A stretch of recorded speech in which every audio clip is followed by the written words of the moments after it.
Hi, so this is June 3rd's lecture on John Donne and his poetry. We're jumping ahead with John Donne, who lived squarely in the Elizabethan age. So he was born 1572 and died 1631. So we're way ahead of Chaucer here. Donne is often described as a metaphysical poet. You'll see that if you looked at the T.S. Eliot essay that I put on the blog, which you can find at the end of this 17th century poetry edition, or online. You could easily Google it. And so the term metaphysical poet was first used by another poet whose name was John Dryden to describe John Donne, and then it was used by this famous 18th century critic Samuel Johnson, sort of derisively. And then in the early 20th century, T.S. Eliot wrote this essay describing the metaphysical poets. And that sort of cemented the reputation of Donne as a major poet. Although, as I said, he was famous on and off. He had sort of lost favor in the 19th century. So as Eliot says in his essay, it isn't super easy to define this school of poetry, but one of its hallmarks is this technique called the metaphysical conceit. And what that really means is conceit just means an extended metaphor, and we call it a conceit because it's a little bit less clear that it works like a metaphor, although I would put it under the umbrella of metaphor. So just to review, a metaphor is a comparison of things that don't exist in obvious connection to one another in real life. And so what a metaphor does is it usually, through that comparison, reveals something about both of those things. So if I said, my love is angry as the sea, right? That would technically be a simile, but a simile is a type of metaphor. So I'm trying to suggest something about, or make it even simpler. If I said my love is like the sea, I'm trying to suggest something about my love through the comparison to the sea. And I might figure that out, you'd use the rest of the context of the text, but in this case, I'd figure that out by saying, what does love and the sea have in common? Perhaps that they're both stormy, perhaps that they're both sort of natural forces, right? So metaphors encourage you to think creatively in sort of non-linear ways. A metaphysical conceit is an extended metaphor, meaning a metaphor that runs throughout a text.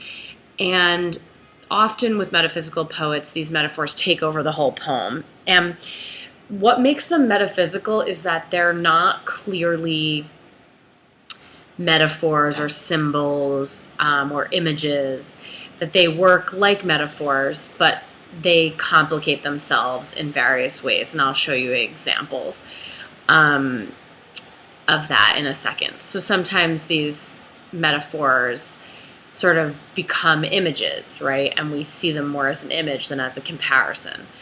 Or sometimes they come to represent themes in the poem. We'll talk about that. I know that sounds confusing. That's because it is. It's confused, and one of the reasons we call it metaphysical is because it's sort of purposely confused, right? The metaphysical is beyond what we easily understand.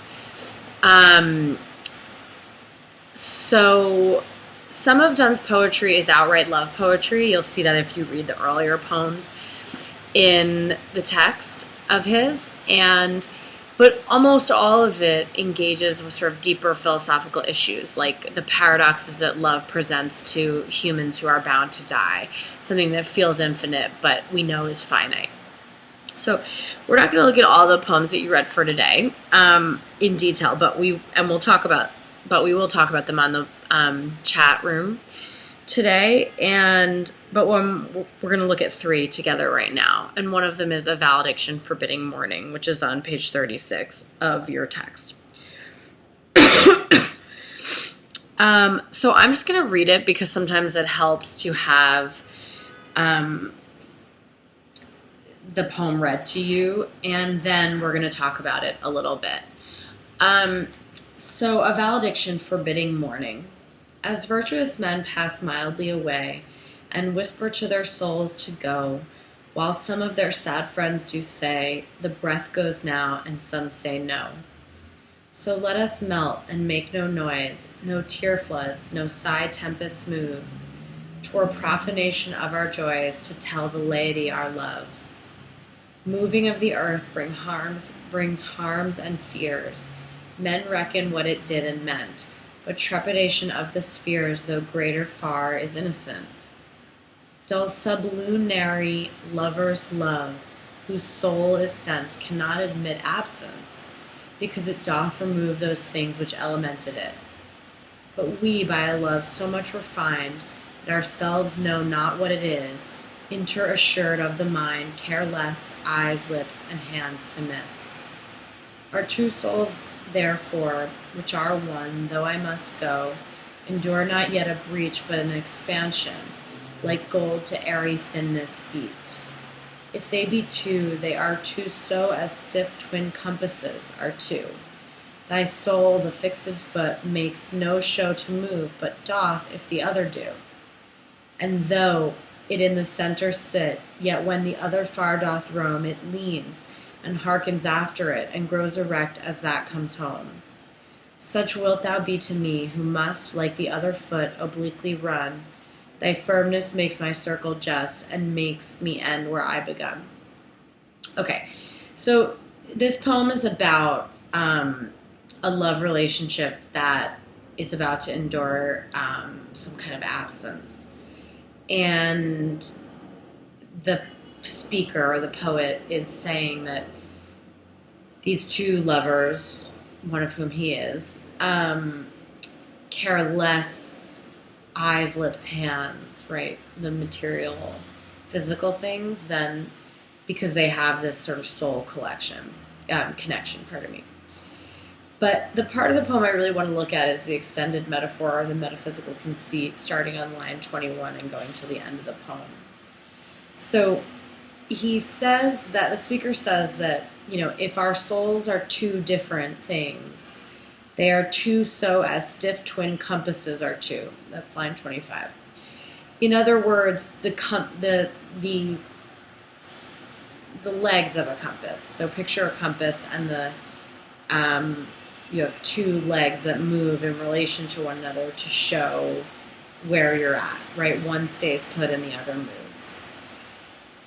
He's comparing those two legs to the woman and the man who's about to leave. And the woman is the one who stays, the fixed foot, line 27, and makes no show to move, but doth if the other do. So he's claiming that the arms of the compass actually move together, that they're always in relation to one another, even though they seem far apart. So this is an example of a metaphysical conceit. It's an extended metaphor that takes up almost half the poem. And the image of the compass initially stands in for the relation between the two lovers, but by the end of the poem, it is the lovers who are figured sort of as the compass itself, right? Like the other foot, I obliquely run. Thy firmness makes my circle just. So you staying put allows me to make a just circle and makes me end where I begun. So brings me home. So what first is a comparison of the relationship between the lovers ultimately becomes a sort of symbol or representation of them in a slightly more literal way. So we call this metaphysical because it blends the boundaries of what's represented by the metaphor. It's like half symbol, half metaphor. It might just be that metaphysical is sort of a catch-all term for meaning not specifically religious, but of the soul, of the mind. And that's sort of what T.S. Eliot says in his essay. Okay, so that's an image of love that is protective. The second poem I want to look at is The Flea. Now, I've chosen these three poems because they all are related to both love and loss, and they offer sort of three different perspectives on love. And one of the reasons I did this is because I want you guys to see that that just because a poet writes in a voice doesn't mean that that voice doesn't evolve, or that we should necessarily equate the poet with that voice unequivocally. So the three poems that I've chosen sort of present different images of love and death. Okay, so I'm going to read The Flea and then talk about it a little bit. The Flea. Mark but this, this is on page 33, sorry. Mark but this flea, and mark in this how little that which thou deniest me is. It sucked me first, and now sucks thee, and in this flea our two bloods mingled be. Thou knowest that this cannot be said a sin, nor shame, nor loss of maidenhead, yet this enjoys before it woo, and pampered swells with one blood made of two, and this, alas, is more than we would do. O stay, 3 lives in one flea spare, where we almost, yea, more than married are. This flea is you and I, and this our marriage bed, and marriage temple is. Though parents grudge, and you, we're met and cloistered in these living walls of jet. Though use make you apt to kill me, let not to that self-murder added be, and sacrilege 3 sins in killing 3. Cruel and sudden hast thou since purpled thy nail in blood of innocence. Wherein could this flea guilty be, except in that drop which it sucked from thee? Yet thou triumphest, and sayest that thou findest not thyself nor me the weaker now. 'Tis true, then learn how false fears be. Just so much honor, when thou yieldest to me, will waste, as this flea's death took life from thee. So this is a really complicated poem. It's one of my favorites of his. As you can see, it's an evocative, erotic poem. And the speaker is describing a flea that has sucked from his own arm and then sucked the arm of the woman he loves. And he says that in this flea our two bloods mingled be. So that's line 4. That's an image of the union of marriage, right? The idea that at this time that was commonly held, that marriage united in a physical way, not just a figurative way, like we might say, the two people. That they're actually sort of bodies, bloods were mingling.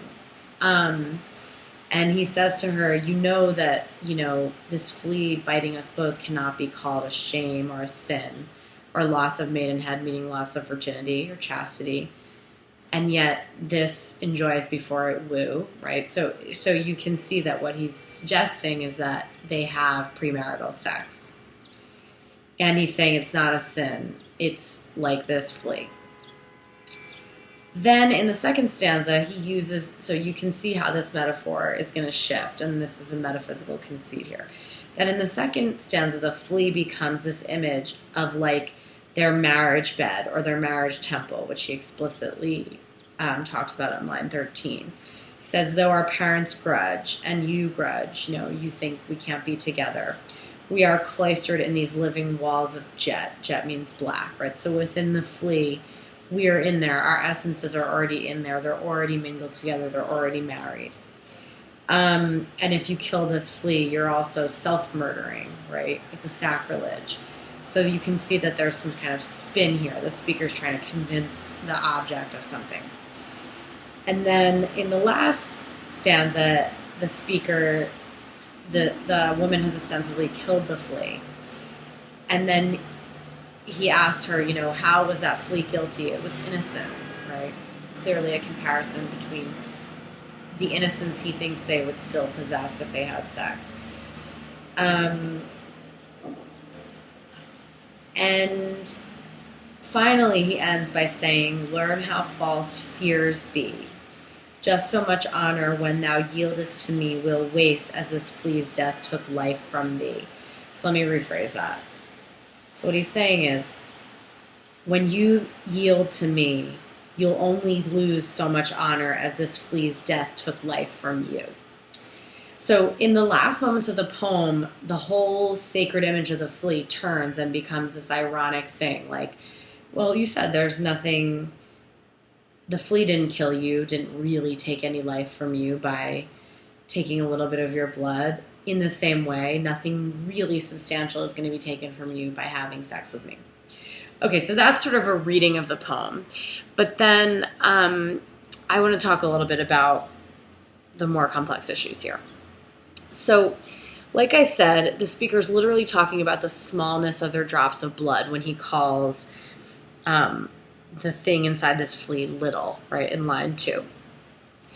But he's figuratively talking about the meaning of the physical acts of sex, and he claims that sex is insignificant.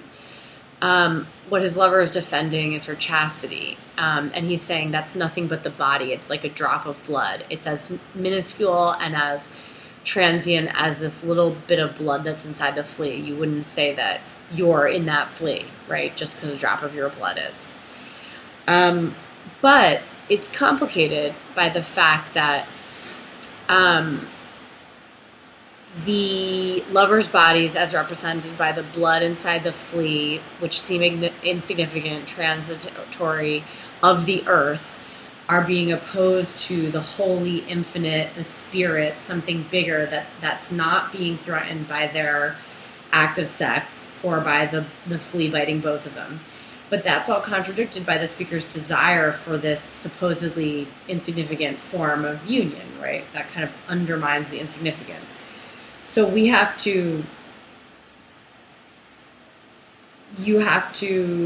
your work of interpreting, if you choose to work with this poem, is to think about what the speaker's really trying to do. Is it a meditation on the silliness of society that focuses on rules like the speaker would say premarital sex, which don't actually mean anything?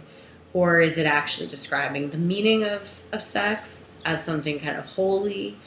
Or is it sort of a manipulative attempt to just get what the speaker wants? And there's lots of other ways you could read it. So you can see there how the metaphysical conceit, the extended metaphor of the flea, opens it up to a lot of different interpretations. And the last one we'll look at is, in your book, it's written as Sonnet 6. It's actually Sonnet 10. I don't know why they have those extra numbers, but it's on page 72.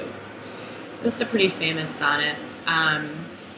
Sonnets have a structure, as I'm sure you all know, so it's different than the poems that we just read, which are sort of more controlled by a metaphor. I'm going to read it to you. You've probably heard some of it before.